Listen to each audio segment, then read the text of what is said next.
Rock is back. 8-division champ Manny Pacquiao makes his triumphant return. In his way stands WBC champion Mario Barrios.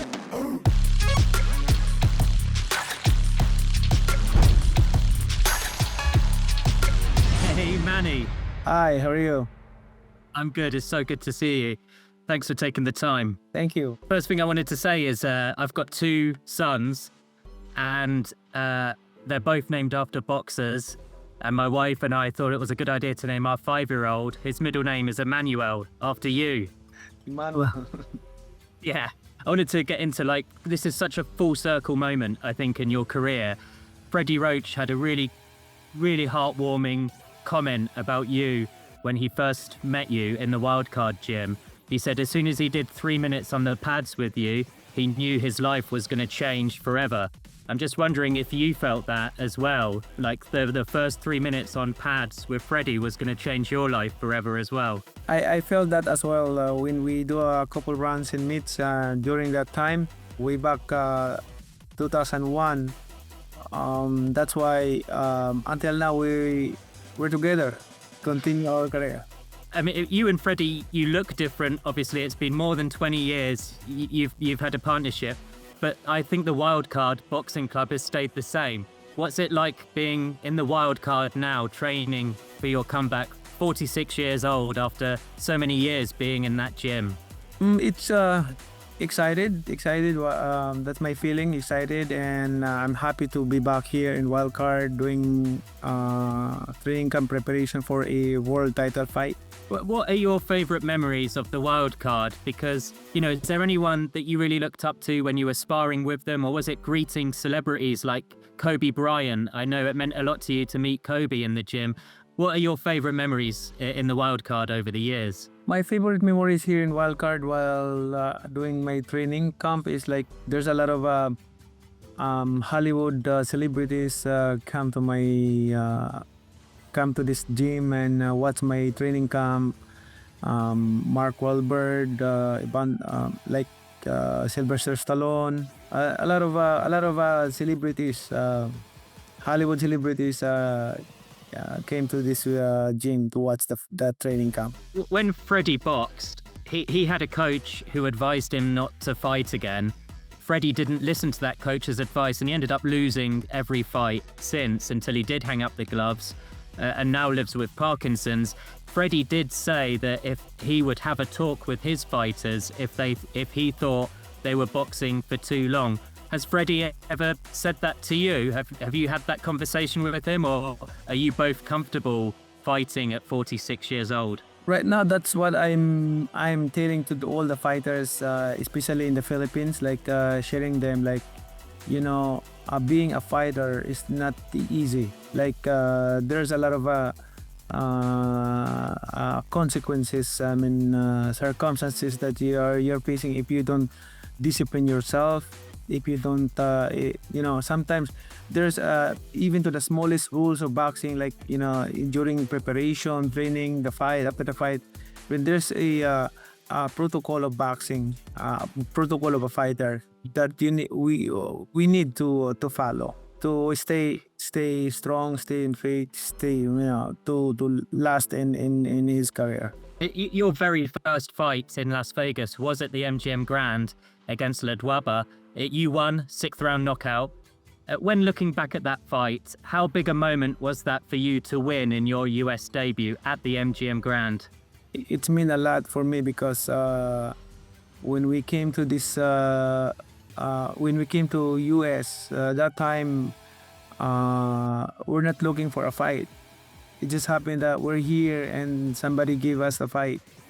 But we came to this, we came to the US in San Francisco. In fact, we arrived in San Francisco for a vacation. This is what I mean about full circle. Is that why you wanted to fight at the MGM Grand against Mario Barrios? Because it was your first fight in the US, and now you want to fight there again so many years later, rather than the T-Mobile Arena or any other venues in Vegas? Was it always the MGM you wanted to return to? Yes, I love MGM. MGM is it's a lot of memories of my career. For how many years I've been fighting in GM. And a last one from me. Is this fight against Mario Barrios a one-off? Or if you win, would you fight to defend the WBC title? One at a time. My goal is to win the fight convincingly to impress the fans. Manny, thank you so much for your time. You're a legend, and I can't wait to see you fight. Thanks so much for your time. Thank you.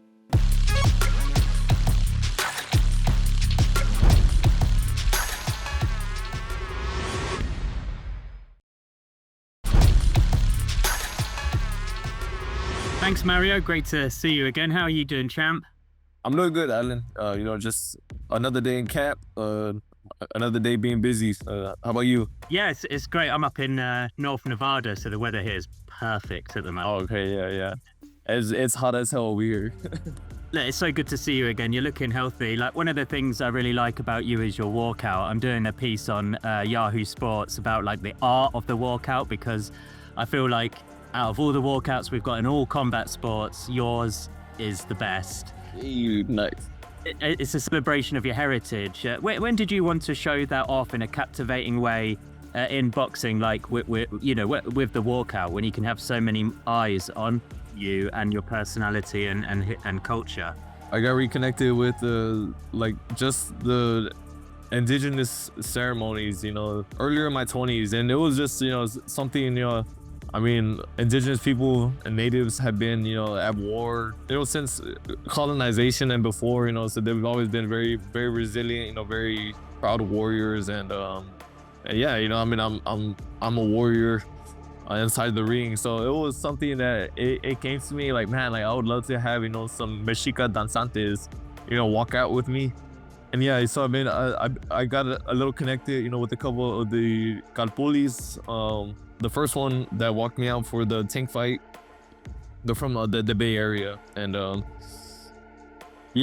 that was kind of what really made me want to just start that, because I'm like, man, it's beautiful, a lot of these dances, the ancestral drums that they're playing and using, they have been around, for hundreds of years, again, before colonization. So a lot of these songs and everything too, they're ancestral songs, and it's like, I tell people all the time, it's my walkouts. That's not just something you're watching. Like people like you feel that, especially if you're there. Just me as a fighter, it's just I don't know. I feel like it just grounds me, brings me a sense of calm, right before those fights, and So I love to show that. I love to.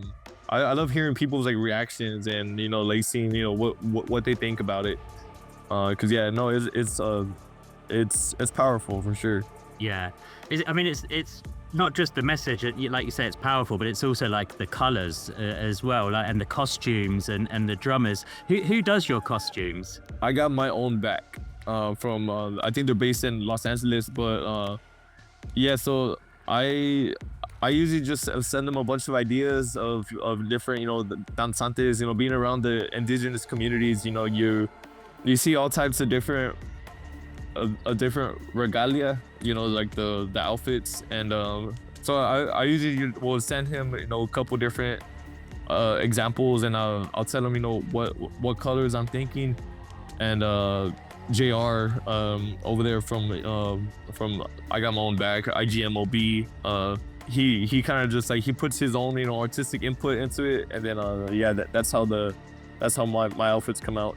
They look amazing. And is your Aztec lineage from both your mother and your father, or just one? And what was their reaction when they see this all come together, and you celebrating them and where they're from as well? I know on my mom's side, we have my roots from my grandparents. They're from Durango. They're from even more by Mexico City. And then on my dad's side too, apparently they're from the same regions, San Luis Potosi. I have a lot of Nahuatl roots from Mexico. And then I even have some relatives on my dad's side that are Apache, I believe.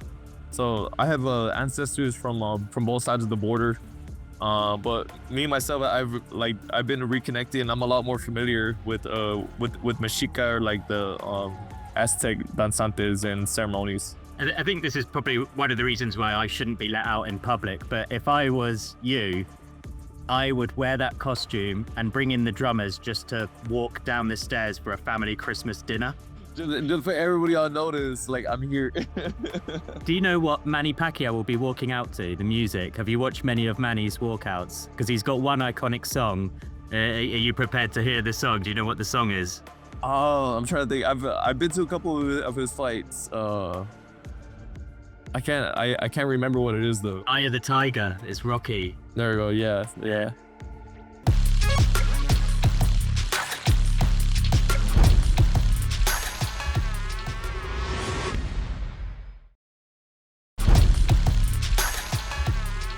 One of the narratives heading into this fight is obviously age. Manny, I think he's 16 years older than you. There's kind of a small comparison to Jake Paul and Mike Tyson, and Manny's obviously a lot younger than Mike, and you're obviously a lot more talented than Jake. But he, after a round, Mike did well for a round, but then he did look quite washed. But Jake either couldn't or didn't want to pull the trigger. If history repeated itself here, are you comfortable pulling the trigger on, Manny Pacquiao, even though he might start well for like a round? His training looks good, just like how Mike's did. How comfortable are you to kind of put a legend down in round 2, 3, 4 if he can't, stand up to a 30-year-old who's in their prime and, really like, you're the champion? Yeah, no, I mean, I'm comfortable with it. And that's kind of like, like the sad, I mean, I wouldn't even say sad reality of it, because it's just the reality of boxing. Manny has been doing this, his whole life. He understands, what it takes, to go in there, and he's trying to be great. He's trying to do something not many fighters have done. Competing, fighting for a title at his age, and as a fighter, I have nothing but respect for that. But I'm also the champion for a reason. If at any point, in that fight, I see, I have him hurt, I am, gonna try to get him out, because I know if the roles are reversed, if at any point he sees, he has me hurt, it's no question. So yeah, it's one of those things. It's not, it's not personal. It's just business. Like I said, I'm honored, to be sharing the ring with the legend. But at the end of the day, he's trying to take, my title. Yeah. And like this fight, it seemed like it was rumored for, I was writing about, talks, from Pacquiao's side, from your side as well. This seemed like it's been going on for, but probably at least 12 months. But then, Pacquiao was seeking office earlier this year. Were you kind of looking at what was going on in Filipino politics and kind of maybe hoping that the people wouldn't vote for him? Because if they did, it might not make this fight happen this in the summer. I just wanted, to fight already. So I was kind of just wanted, to know what was gonna happen. Cause I got word, like that they were interested in the fight still, but they wanted to see what was gonna go on, with his election. And just as a fighter, I'm like, okay, well, I was like, I still want to fight. Like, yeah, I was like, I don't want things to just be like up in the air for the moment being. Then yeah, maybe he ended up he lost his election, and then that's when it was like, okay, like this fight is gonna happen. So that was a relief. But yeah, for a minute there, it was kind of, I was like a little impatient, just because at that too, I stayed in the gym, and you especially just being in the position where I am, you have all types of different fighters, calling you out, like wanting to fight you, and saying like, oh, like you're ducking this or you're ducking that. And yeah, so as a fighter, just like, okay, like I want to know, like what the next move is already. And but I mean, I was just being patient, and then yeah, the fight ended up happening, and yeah, now now we're here. Now we're like a month away. The way you are in life, this is the last one from me, but where you are in life, I know you've got a growing family, you're such a success outside of the ring with, your home life, but you're a success as a champion as well. I feel like, where you are in life right now is, probably couldn't really be any better. But you know, how does it get better than a Netflix appearance? You know, how does it get better than fighting Pacquiao? But, you know, what is your takeaway from Jaron Ennis moving up without fighting you? You know, did he ever reach out to you or your team to make a fight happen when he was still at 147? And what did you make of Brian Norman's last, you know, win yesterday? You know, so even though Jaron's leaving, you know, you could still have a pretty hot unification with Brian. What do you make about, you know, the 147 division after this fight? Yeah, you know, I mean, for me, the goal still remains the same. You know, fight the best in my division. I know Ennis and his team, I think they reached out to me. It was like around the time when my daughter was born. So I was caught up with all of that. But you know, that was a fight. You know, like I was always, you know, pretty certain, you know, like it was gonna happen. And I think even still, you know, whether he stays at 54 or if he chooses to come back down, that's a fight that, you know, will always be. I feel like we'll always be there because it's only a matter of time too before I go up to 154. You know, I'm 6 foot, 147 right now. But yeah, for right now, you know, my you know, target is just, you know, the welterweight division. You know, being here as long as I can, being as successful as I can be. Yeah, but you know, we got names like, you know, Brian Norman. You know, he has been mentioning, you know, he wants to fight. You know, I would love, you know, to unify. You know, given everything goes well with this fight, you know, like I said, that goal still remains the same. You know, collect, fight the best. You know, bring you know the best fights, you know, to boxing, and you know, ultimately, you know, unify and you know, become, you know, undisputed. I'd love to see it as well, Mario. I think, you know, I wish you the best of luck on your fight. I really think, you know, you're at such an awesome age in your life, both in sport and in your home life. You've got so much more to give it in both aspects. So, yeah, I'm rooting for you, champ. Looking forward to covering your life story as we keep going through the years and through the fights. Best of luck, champ. Hey, thank you so much, Alan. I appreciate that.